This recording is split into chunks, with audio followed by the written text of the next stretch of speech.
Continuamos con nuestra clase de tránsito. La anterior concluyó el profesor Roversi con una disertación muy completa de lo que es el daño moral, que nos permite a todos tener una visión mucho más clara y hacer las diferencias pertinentes en cuanto a daño moral y daño material. Para terminar mi disertación, yo les voy a comentar que el procedimiento civil está consagrado en el artículo 112 de la Ley de Tránsito Terrestre, que me remite directamente a qué es el juicio oral. Juicio oral que se debe concordar este artículo con el 859.3 del Código de Procedimiento Civil, donde me establece el procedimiento de oralidad en materia de tránsito.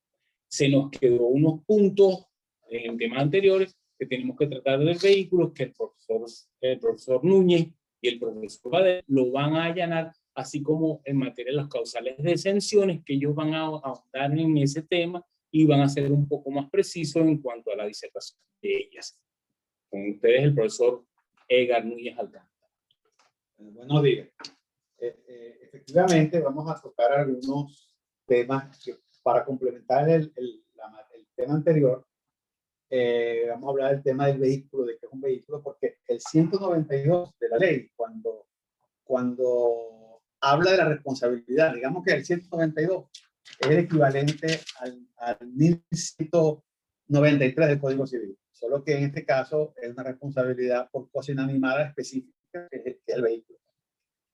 Por eso cuando hablamos de vehículo, tenemos que entender que la palabra vehículo no significa exactamente lo que uno puede captar como vehículo, como el automotor. La palabra vehículo es una palabra muy amplia que el reglamento de la Ley de Tránsito Terrestre se encarga de definir.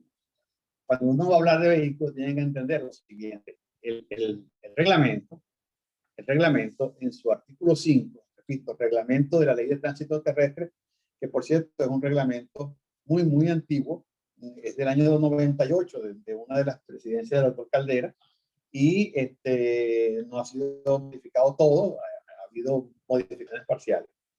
¿Qué se entiende por vehículo para los efectos del 192 de la Ley de Transporte Terrestre?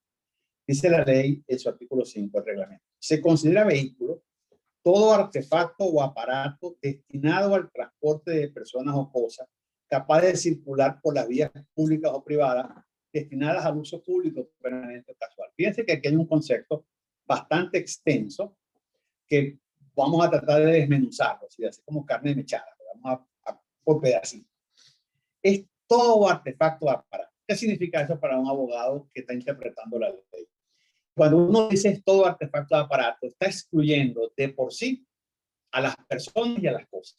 Disculpen, a las personas y a los animales. Es decir, un artefacto o aparato es una cosa, necesariamente. ¿Ok? Ahora, alguien me puede decir rápidamente, por pensamientos que van rápidamente a la mente de uno, que llegue y dice, pero el animal también es un transporte, ¿no? Sí, está bien, pero el animal es transporte en la medida en que está atado a una cosa. Si el objeto principal es la cosa, si usted piensa en una carreta y dice, bueno, pero esto, doctor, ya, un momentico, mire, la carroza por supuesto que es un vehículo de tracción de sangre animal, en este caso, pero es un vehículo porque está atado a una cosa que es exactamente lo que uno considera como carroza, ¿no? ¿Ok? Entonces, en principio, un vehículo es todo artefacto. Primera conclusión, excluye a las personas, no vemos el vehículo, y excluye a los animales per se. Algo que es una condición de estar atado o unido a otra cosa. Esa es la primera condición. Es un artefacto, es un aparato que tenga la destinación al transporte de personas o cosas. Para que esa cosa llegue a tener la categorización de vehículos, necesitamos de convencernos, ¿no?, de que tiene que estar en una destinación. Si usted agarra un vehículo y lo coloca en el frente de su casa, como hacemos algunas personas, lo pone allí, le quita las 4 ruedas, ¿no?, y dentro del motor le quita el motor y pone un sitio para siembra, eso no es un vehículo. Porque el destino que él tiene no es el destino del vehículo. El destino del vehículo, para que sea tal, tiene que ser transportar personas o cosas.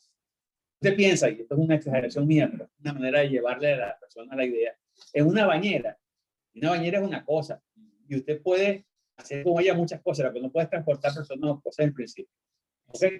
Entonces, la primera condición, ya dijimos, que sea un artefacto, sea una cosa. Pero además de eso, que tenga destinación. El doctor Guadalupe quiere decir algo. Te pregunto, ¿una patineta? Sí es. Una patineta sí es. Hasta ahora sí es, ¿no? Porque tiene destinación. Sí. Hoy en día, a diferencia de estos tiempos, hay unos aparatos muy complejos que usan los muchachos que hasta tienen un motorcito y circulan, ¿no? Ok, eso es en principio el carrito del helado. Los shooters, ¿no? Scooters. Ajá, los carritos de helado, ¿verdad? El señor que va con la campanita, ok, yo ya que no existe. Ajá, eso es en principio el vehículo. Dice que todo artefacto, aparato que tenga destinación, que esté destinado para eso. Si usted le cambia la destinación, deja de ser vehículo a los efectos de la ley. A los efectos de la ley. ¿Ok? Entonces, segunda condición que le estamos consiguiendo, tiene que estar tener destinación de personas o cosas. Pero además de eso, tiene que tener capacidad para circular. Es decir, no basta con que tenga destinación y sea una cosa, sino que además de eso, tenga la capacidad para hacerlo. Si usted a su vehículo le quita el motor, deja de ser vehículo a los efectos de la ley. O le quita la rueda. Porque ese vehículo no tiene capacidad para circular. ¿Ok?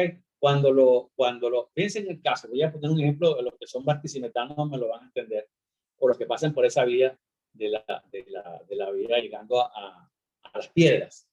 Cuando uno llegando al Barquisimeto, en el sentido Valencia-Barquisimeto, en las piedras hay dos restaurantes gemelos, uno de ellos de avenida, donde colocan un vehículo que hasta hace poco estaba en el techo, un Volkswagen, ¿no? Hoy en día están abajo, creo. No recuerdo, tal vez que pasé por allí y lo vi. Eso no es un vehículo. Porque una de las cosas que tiene es que ese vehículo no tiene capacidad de circular. Por la forma como está, es simplemente la caparazón. Los que viven en Maracay, esto ya no existe, eso estoy seguro, pero existió. A la salida de Maracay, cuando uno iba a hacer la autopista que venía para Valencia, había una concesionaria que tenía un vehículo montado arriba en un pedestal, una camioneta. Ajá, eso no es un vehículo, porque su destinación no era eso. Si usted agarra un carro de los que tenía el profesor de bienes, el doctor Manuel Blombal López, Dios lo tenga en la gloria, aquellos carros viejos que él tenía, los coloca en el museo no son vehículos, porque en el museo eso no tiene destinación al transporte, aunque usted lo puede mover y tiene capacidad, pero usted no lo usa para eso, usted lo tiene para ser exhibido. Usted fíjense que es un elemento importante. Cuando usted ve un accidente en la calle, piense por ejemplo, en el carro que está siendo conducido por la grúa, que va siendo arrastrado o que está montado sobre la grúa. Él, en ese momento, si ese vehículo se desprende y causa un daño, no es un vehículo porque no tiene la destinación. En ese momento él es una cosa que está siendo transportada y el responsable del accidente es el dueño, vamos a suponer que puede ser el caso, de la grúa. Es interesante, sí, el mundo del tránsito se complejiza mucho cuando uno dice, y yo siempre digo en las clases, ustedes a partir de esta clase no van a ver nunca más un vehículo de un accidente como usted lo también, hasta el día de hoy, porque usted le cambia el criterio. Sí, esto es un vehículo, pero un vehículo tiene que tener las condiciones que nos está dando la ley. Hasta ahora hemos dicho que sea un artefacto, un aparato, que tenga destinación, que tenga capacidad de circular y que circule por las vías públicas o privadas de uso público, permanente o casual. Y aquí es muy importante hacer este señalamiento. ¿Qué es una vía pública o privada de uso público, permanente o casual? Miren, las vías son públicas o privadas. Coloco un ejemplo facilito para los valencianos. Cuando usted viene por la autopista desde Guacara y entra a una curvatura que está para llegarle a Macro, esa vía es privada. Esa vía la construyó Macro. Si a partir de allí, y lo digo con conocimiento de causa porque yo era director de la alcaldía de Valencia de Hacienda, y una de las cosas que se conversaron con los dueños de Macro cuando se iba a instalar era que no teníamos acceso a la zona donde ellos tenían iban a hacer su edificación. Ellos hicieron la construcción. Esa es una vía privada, ¿no? Pero la vía, por supuesto, la autopista Bloque de Vinas es una vía pública, porque es construida y propiedad de un ente público, en este caso del Estado Carabobo. En el caso de la privada es privada, pero lo que es importante a los efectos de ver si hay un accidente de tránsito y si es un vehículo o si el vehículo es eficiente para el accidente, No es que la vía sea pública o privada. Ni siquiera importa si el uso es permanente. Porque hay zonas, como por ejemplo el estacionamiento de macro, con el mismo ejemplo de la granja, que son de uso casual. ¿Por qué casual? Porque usted las puede usar, invento, porque no estoy muy seguro de ahora, entre 8 de la mañana y 8 de la noche. Pero entre 9, 8 y 1 minuto y 7:59 de la mañana siguiente, usted no puede utilizar eso. Su uso es casual. Hay zonas, todavía no hoy en día, en campo de Carabobo que pueden ser utilizadas en determinadas épocas del año y en otras no. El uso es casual. Piense que a los efectos de la ley eso no importa. Si el uso que usted le da a este estacionamiento, a este sitio, si el uso que usted le da es permanente o casual, si la vía es pública o privada, a los efectos del reglamento, lo importante es esto, y eso hay que aprendérselo bien, que sea de uso público, es decir, que no sea de uso privado. Por eso es que los estacionamientos de los condominios no ocurren desde el punto de vista de la ley un accidente de tránsito, porque es una vía privada. Esto está hecho únicamente para los condominios y los visitantes y los arrendatarios que estén allí en condición de representantes del condominio. Pero fíjense que en ese caso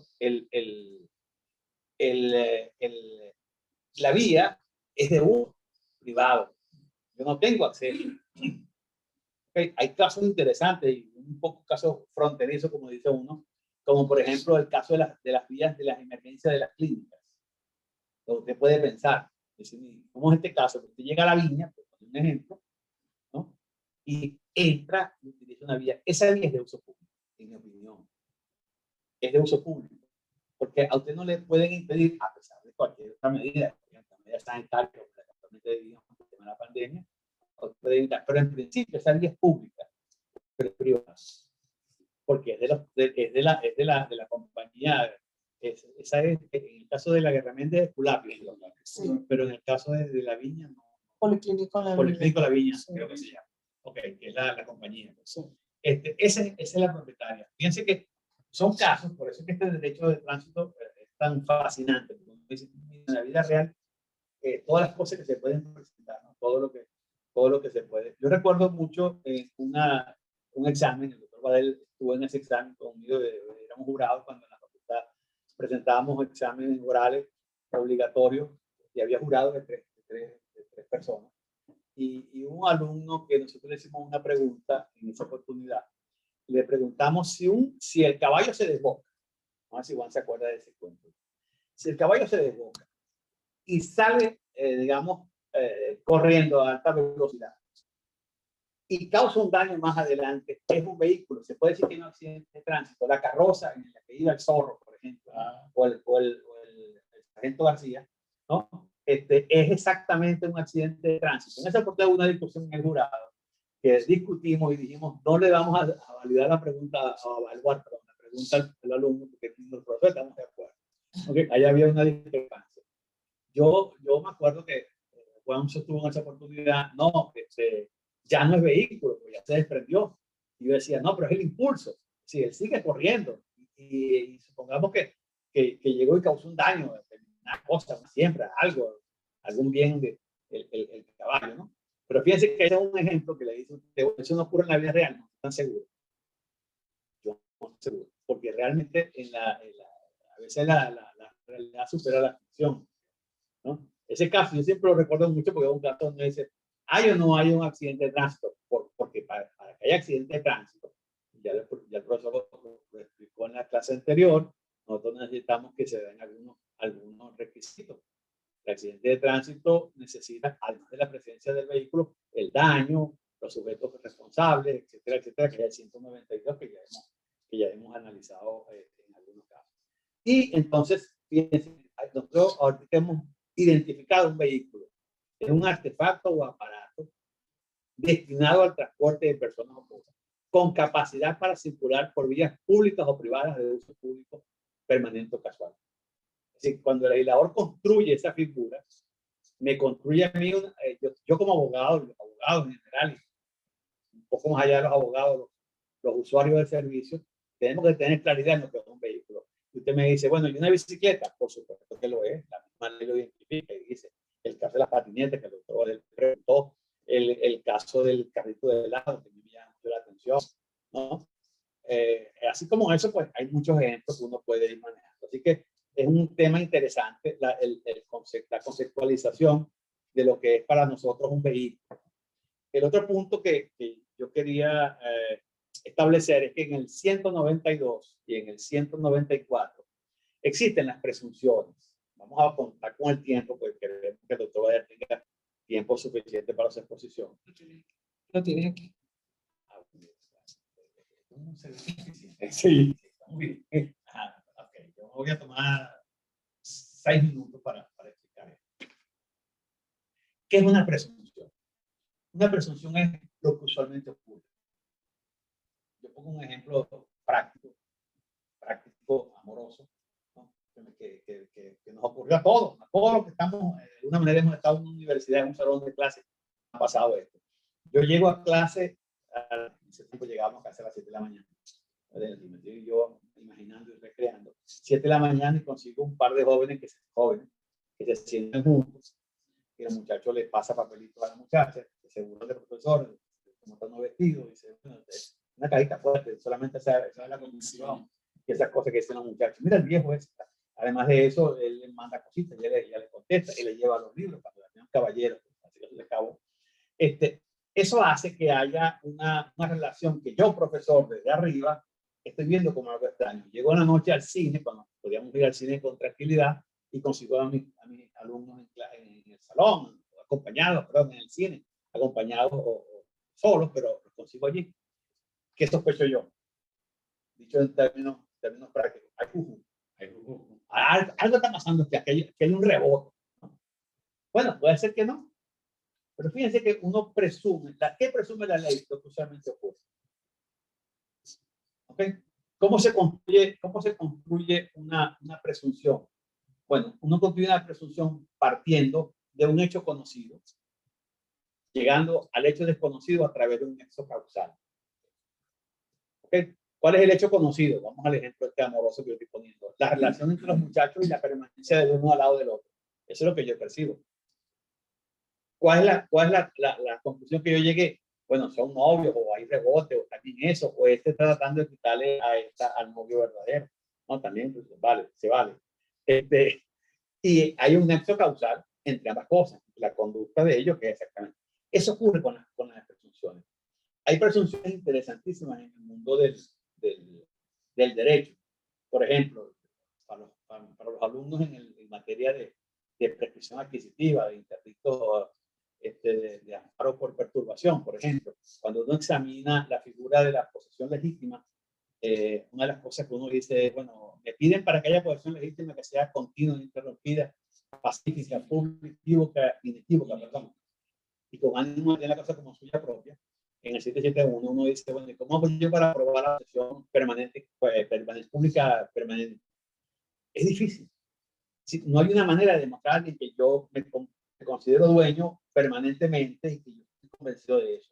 La ley trae solución con una presunción. Y te dice, creo que si mal no recuerdo, el 774, te dice que quien posee se presume que lo hace a título de dueño. Es decir, yo no tengo que probar el animus domini. El animus domini mío, mi condición, mi deseo de ser dueño de cosas, viene establecido. O sea, nada más que no es un revólver. Viene establecido simplemente porque yo demuestro la posesión. La prueba en juicio de la conducta posesoria en manos de alguien le hace presumir al juez, presunción juris tantum, así que te prueba en contrario, de que yo me considero dueño. Es decir, la posesión legítima se complementa, entre otras cosas, con el animus domini, simplemente probando la posesión simple, la precaria.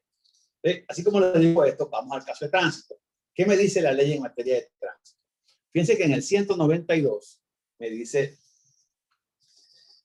se presume, salvo prueba en contrario, presunción juris tantum, que en caso de colisión entre vehículos, ya sabemos lo que son vehículos, ¿ok? Caso de colisión entre vehículos, es decir, colisión significa para nosotros contacto físico entre las dos cosas, ¿ok? Bien, dice, en caso de colisión entre vehículos, se presume que los conductores tienen igual responsabilidad civil por los daños causados. Es decir, y aquí viene un tema importante. Cuando usted va al accidente de tránsito, cuando usted va al tribunal y usted demanda, y usted le dice al juez, en una colisión, un choque, como decimos usualmente en Venezuela, en un choque ocurrió esto, la ley le está diciendo, a los efectos del juez, ambos son responsables. Así usted sea el demandante. ¿Ok? Usted va y demanda y dice, a mí me pasó esto en un accidente. La dice, ambos son responsables. ¿Qué significa eso? Que yo no tengo en este momento prueba de que usted sea más o menos culpable que el otro. Son igualitos para mí. Por eso es que en materia de tránsito no se conceden medidas cautelares tan sencillas o no se conceden en la práctica. Porque el juez sabe que no tiene el bono fumum juris. El tufito ese de buen derecho no lo tiene porque la ley está diciendo ambos son responsables. Parta de ahí y recae sobre el actor demostrarla. Ahora vamos a quebrar la responsabilidad objetiva y vamos a entrar en la subjetiva. Así como habíamos dicho en el 192, esta información es objetiva, ahora tenemos que quebrarla para decir hay que demostrar la culpa de uno de los otros. Eso es lo que desbalancea, ¿no? La temática. Entonces, la ley me está creando una presunción según la cual, en caso de accidentes de tránsito derivados de una colisión de vehículos, y ya sabemos lo que es un vehículo, no se preocupe, profesor, yo estoy siguiendo el reloj.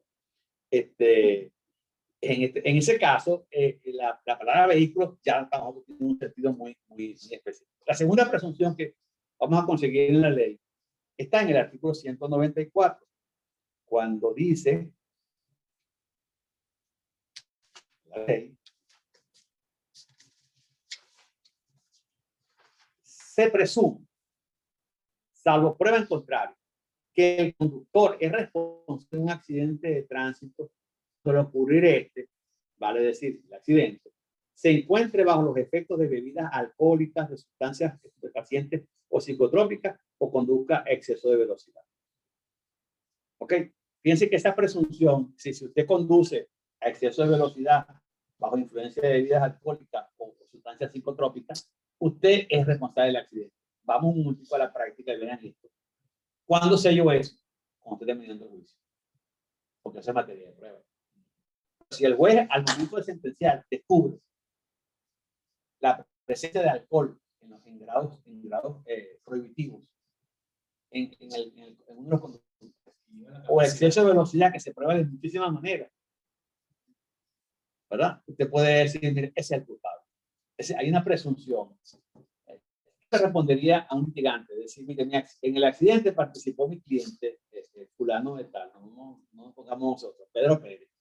Pero Pedro Pérez, ya me pasé del tiempo que me habían dado, pero Pedro Pérez resulta que conducía bajo ese porque venía de una fiesta, se había bebido 2 cervezas, y 2 cervezas no es cantidad suficiente. Y aquí está la prueba que demuestra que no es.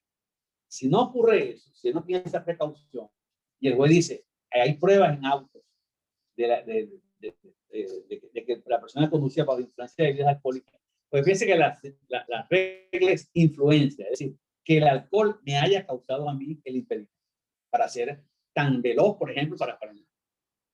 No es porque yo haya bebido, es porque esté bajo influencia. Y eso es muy personal. Hay personas que con un whisky pierden la conciencia. Hay personas que se pueden beber mucho más y no lo pierden. Pero en todo caso, la ley se ocupa de eso. Bueno, yo quería tocar esos 2 punticos así. Las presunciones que tenemos, 2 presunciones. Quería tocar el tema de lo que era el vehículo, porque me parece que eso complementa la cosa. Y nos corresponde trabajar ahora sobre, en ese mismo artículo 192, para darlo por terminado, tenemos la presencia de unas causales que se llaman causales de exención de responsabilidad. Como hemos dicho, con esta simplemente una introducción para el doctor Badel, profesor que nos va a dictar esta parte. Con esto estoy dicho lo siguiente: cuando hay un accidente de tránsito, como la responsabilidad es objetiva, ¿verdad?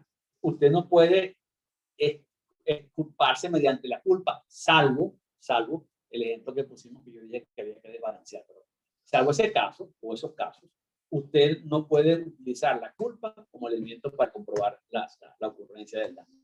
¿Lo prueba usted?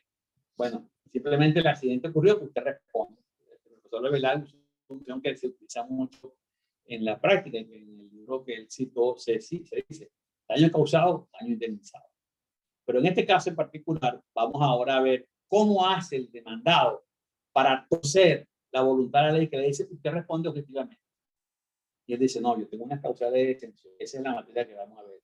¿Cómo me excluyo yo de la responsabilidad? ¿Cuál es el caso? Profesor Badel, queremos agradecerle profundamente su presencia en esta clase.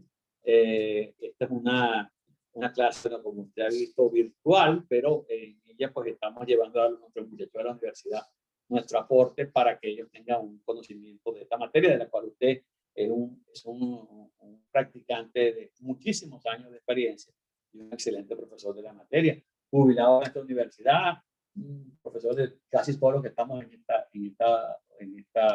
esta clase en este momento, y de muchos de los profesores que actualmente todavía somos docentes en la facultad. Profesor, bienvenido, gracias, y por favor, le escuchamos. Bien. Lo primero que debo decir que no sé si darle las gracias a Edgar o interpretarlo de otra manera, porque soy capaz de decir, si esta es la última vez que en este lugar yo, ojalá no sea así, ¿no? Pero muchísimo tiempo que estaba desvinculado, estoy desvinculado de esta materia. He aprendido mucho, inclusive porque, lo confieso, no estaba informado de la existencia de la ley de transporte terrestre. Tengo muchísimo tiempo que dejé de litigar la materia de tránsito y en todo caso, pues, hay cosas que ya más o menos uno conocía, pero Edgar me puso a abrir nuevamente los libros, refrescar cosas, refrescar situaciones, en fin. Pero bueno, sí.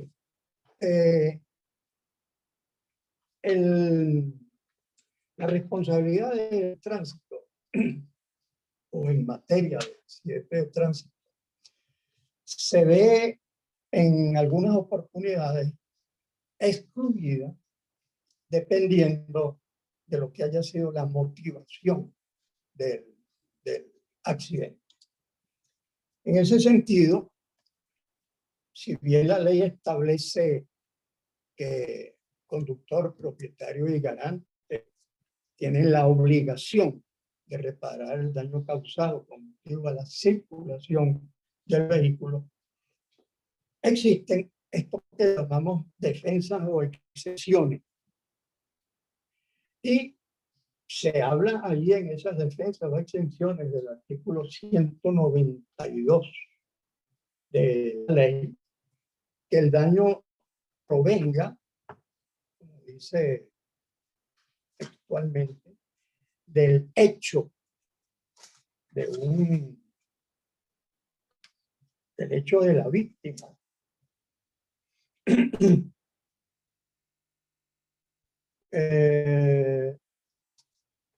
De un hecho de la víctima o de un tercero que haga inevitable el daño o que el accidente se hubiese producido por causa fortuita. O sea, son 4 causas de posible exención en cuanto a la responsabilidad o a la obligación que tienen estos sujetos a que hace referencia a la ley, conductor, propietario y garante, en el caso de haberse causado un daño. Pues bien, vamos a hablar de el caso fortuito o fuerza mayor. Lo genérico de esto está en el artículo 1192 del Código Civil. El dueño de un animal o el que no, perdón. Y 193. Todas personas responsables del daño causado, que la cosa subhagan, mismo que se pruebe que el daño ha sido ocasionado por falta de un tercero o por caso fortuito o fuerza mayor. En la ley en la que nosotros trabajamos durante mucho tiempo como litigantes de tránsito no aparecía el caso fortuito o la fuerza mayor como causal de exoneración en la vieja ley. Esto ha sido incorporado aquí en el 1192, ¿no? O sea que es novedoso en ese sentido. De tal manera que hay que hacer mucho énfasis en que aquí se habla de hecho de la víctima o del tercero. O sea, no existe aquí la idea de culpa. Y sobre todo, ese hecho de la víctima o del tercero requiere algo fundamental. Es que ese hecho haga inevitable el daño. Es decir, tiene que ser la causa única del daño causado. De tal manera que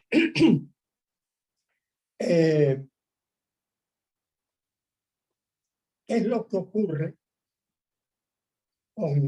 cuando el hecho de la víctima tiene estas condiciones para como causante del daño? Que evidentemente hay una ruptura del nexo poligámico causal, unión entre el hecho y el daño.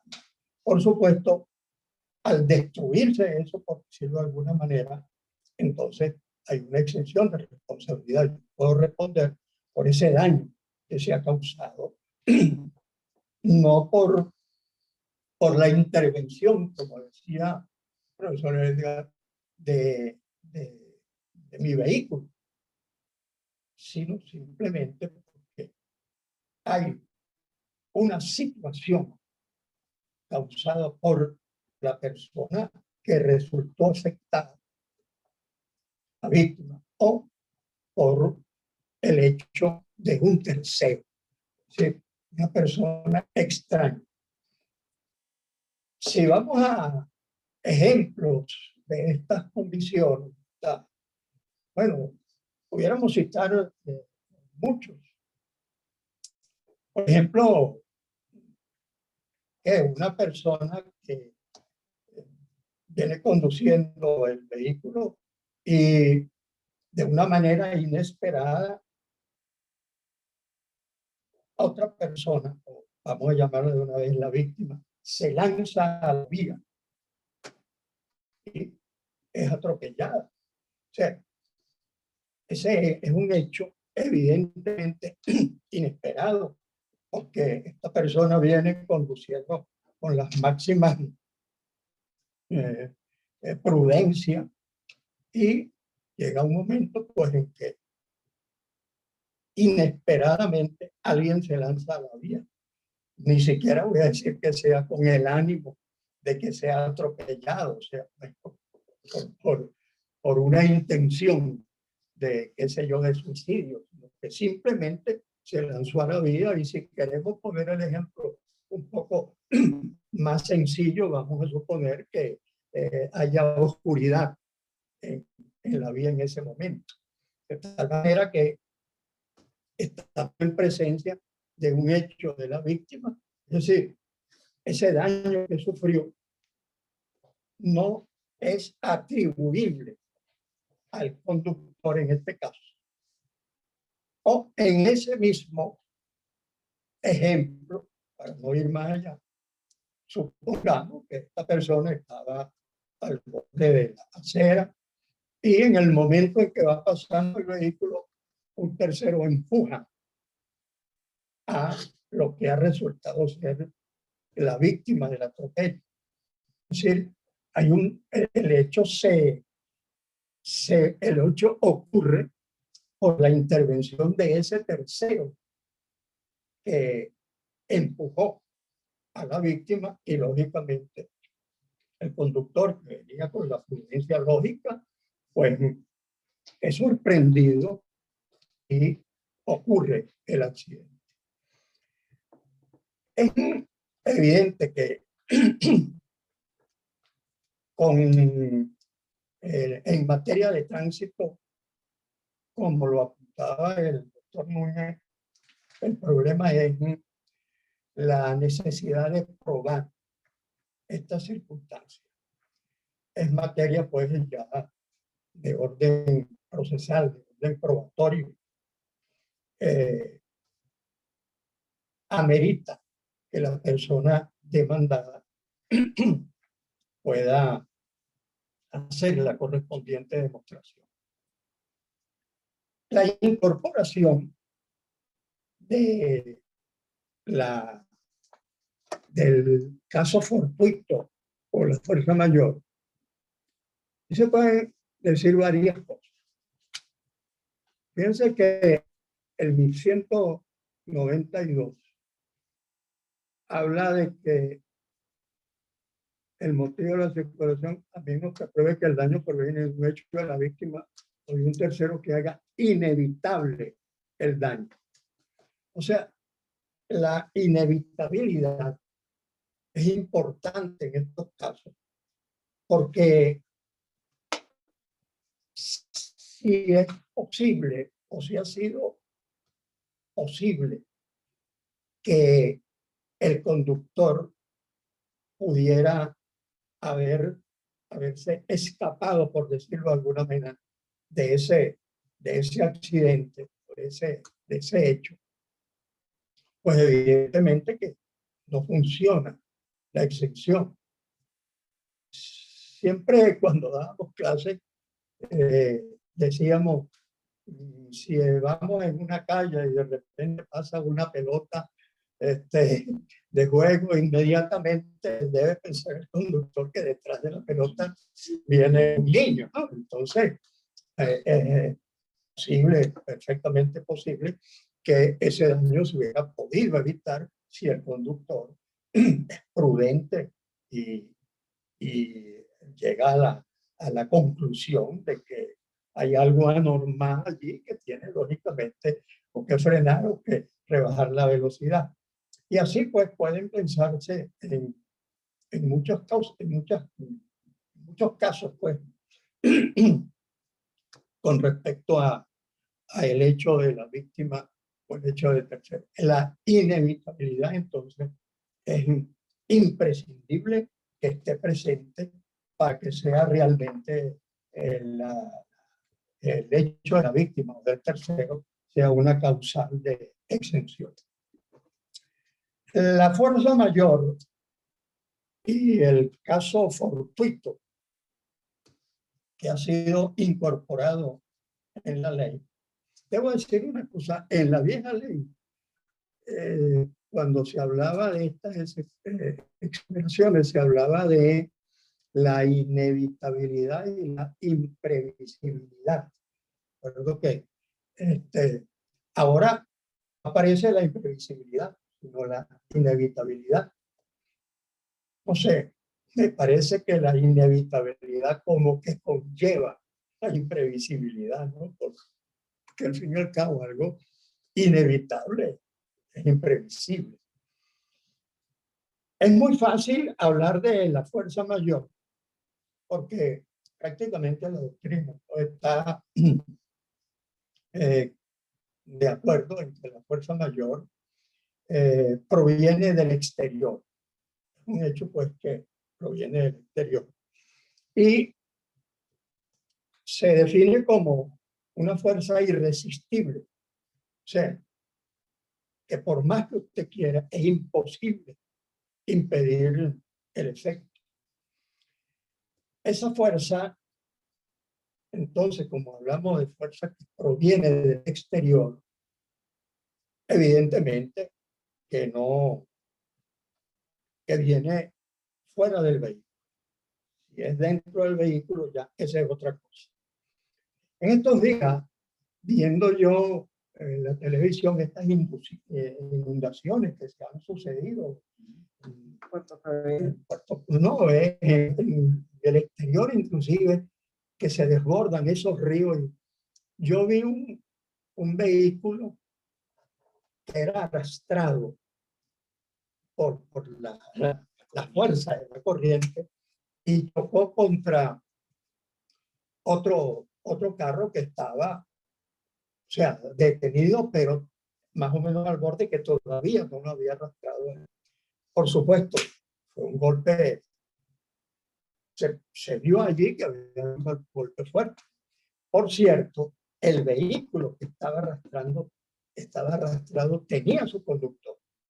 Uno piensa, bueno, el hombre venía y de repente vino esa corriente y él, ¿cómo iba a evitar si no provenía? Era imposible para él evitar que el carro se desplazara, no con motivo de su conducción, sino que había esa fuerza exterior que hacía prácticamente inevitable que en este caso concreto que se prácticamente estrellara contra el otro vehículo que estaba detenido porque todavía, repito, no había llegado a él la fuerza de la corriente de agua. De tal manera, pues, que quedamos en la conclusión, y eso se está de acuerdo, que la fuerza mayor siempre proviene del exterior, es decir, fuera del vehículo. Ahora,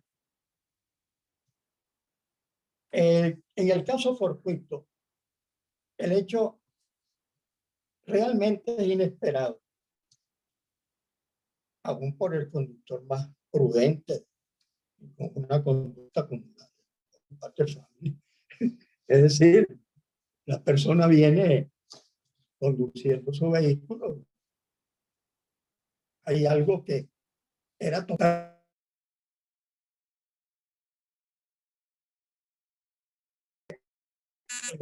Por supuesto, no podemos hablar aquí de intención, un descuido, nada de eso, no. Simplemente se presentó ese hecho. Y en este caso, un poco lo señalaba el profesor Núñez,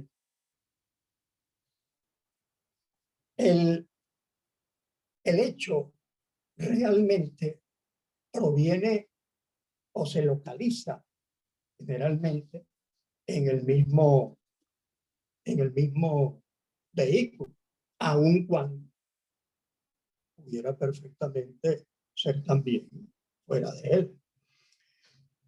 Yo no sé si ustedes recuerdan que en estos días salió una empresa, creo que fue la Toyota, que sacó unos avisos convocando a propietarios que habían adquirido el vehículo de tal año, de tal modelo, convocándolos porque el vehículo había, esa serie de vehículos habían sido producidos o contenían una falla, y entonces lo estaban llamando para que sin costo alguno llevaran para corregir esa falla a las personas, a los talleres autorizados por ellos. Yo me pregunto si, siendo yo el conductor o propietario de ese vehículo, que siempre lo he cuidado, o sea, me he comportado perfectamente bien con lo que me exige la ley en el mantenimiento del vehículo. Pero a consecuencia de esa falla, en el caso que yo estoy poniendo, por ejemplo, reconocido por el constructor, piensa que si el hecho es a consecuencia de ese problema, evidentemente que funciona la exención a que hace referencia a la ley. Yo diría que puede haber también casos que sean, no sé, se me antoja, a pesar de que hay un sector de la doctrina que siempre, o que abona en que el caso fortuito provenga del vehículo. Yo recuerdo mucho, yo estaba comenzando realmente a litigar, estamos hablando por allá de los años 60 y tantos, 70. Y en Puerto Cabello, en en un juego de béisbol.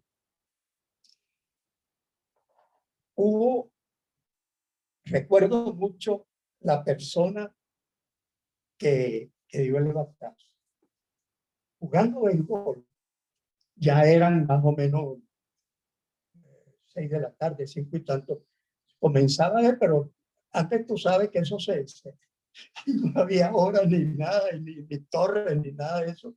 En aquella época, a que yo hago referencia a esto, una persona muy corpulento, él era inclusive caletero, pero el hombre tenía un poder verbal. Y prácticamente ahí no había ni siquiera, vamos a llamar cerca, una pequeña cosa.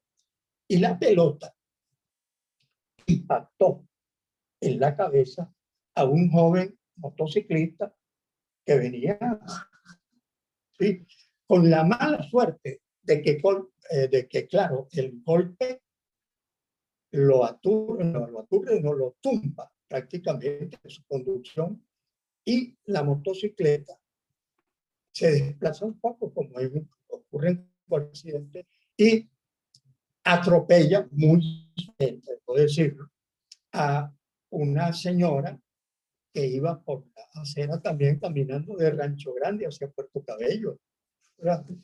Bueno, la señora realmente acusó el golpe, no cayó, sino que simplemente pues se agarró. Entonces yo decía, bueno, pero es que ahí estamos en una causa, en un caso fortuito, porque va a pensar el señor que va por... Y no podemos decir tampoco que es el hecho de un tercero, porque este amigo, por suerte, de apellido Villasana, dio un batazo y no es culpa, no es el hecho de él realmente, ¿no? Sino yo tenía esa mala suerte para este conductor, pero muy buena suerte para Villasana, porque fue un honrón que logró a lo mejor ganar él. Y yo hago referencia a eso porque en aquella época yo estaba, repito, comenzando a trabajar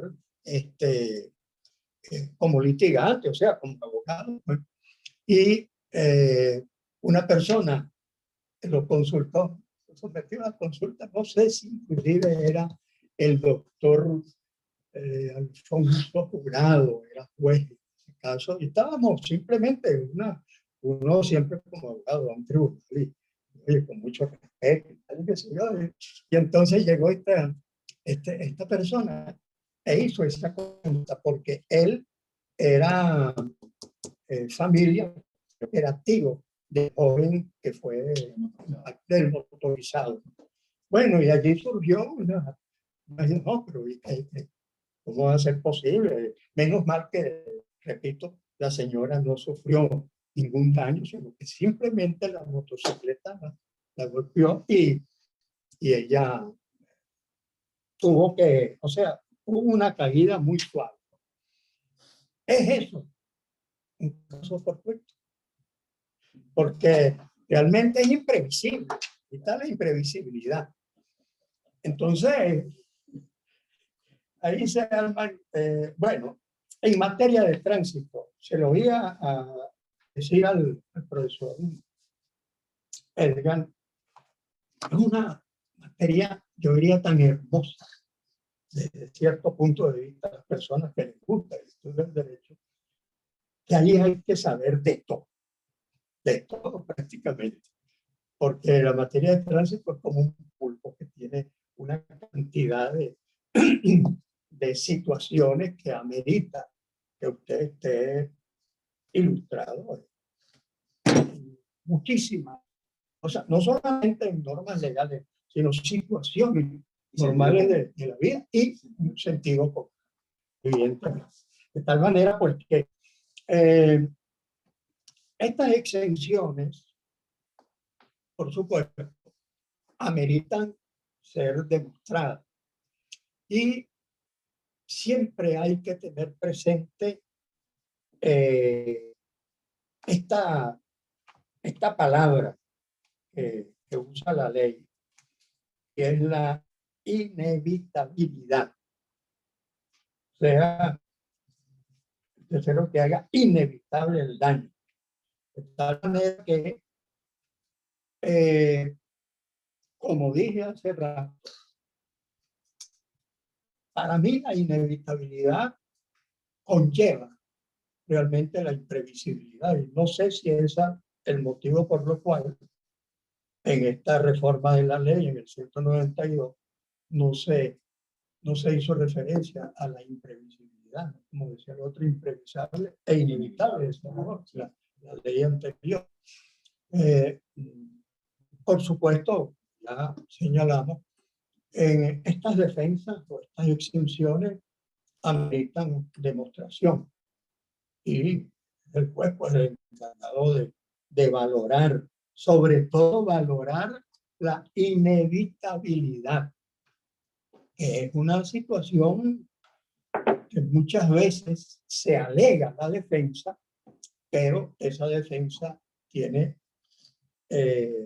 vamos a llamar fallas, en el sentido de que ese aspecto o ese requisito de la inevitabilidad no está presente, o si está presente es muy difícil de demostrar.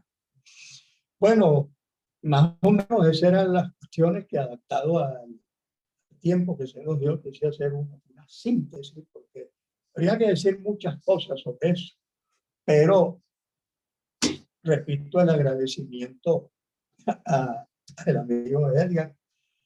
Agradezco también las conferencias que oí del compañero aquí, refrescándome también, porque ya uno está de retirada, ya uno, no es que uno se enchinchorre, porque, y esto se lo recomiendo a mis colegas que también tienen algún tiempo en esto, que es la jubilación de uno como abogado no debe estar nunca presente, salvo que sea. Siempre hay que, inclusive uno de su casa, revisar las decisiones del tribunal, sobre todo el Tribunal Supremo, tomar una rabieta cuando ve una decisión. Cónchale, ¿cómo es posible que se diga esto? Y otras veces, ¿verdad? Oye, qué bien, hay algo nuevo allí que me parece interesante. De tal manera, pues, que ese es el aspecto hermoso del ejercicio del derecho, de ser abogado, y es importante que se conserve siempre hasta el momento, como digo yo, que Dios quiera, porque ya la edad hace su efecto. Pero muchas gracias, pues. Bueno, te voy a dar agradecido, pues. Esta clase se nos ha extendido un poquito, pero de todos modos la universidad y los alumnos nos disculpan, pero de verdad que es interesante escuchar estas reflexiones de nuestros profesores sobre la materia, ¿no? Terminamos la clase por ahora. En la siguiente clase vamos a trabajar la parte procesal y específicamente el procedimiento de tránsito oral que nos corresponde analizar. Muchas gracias.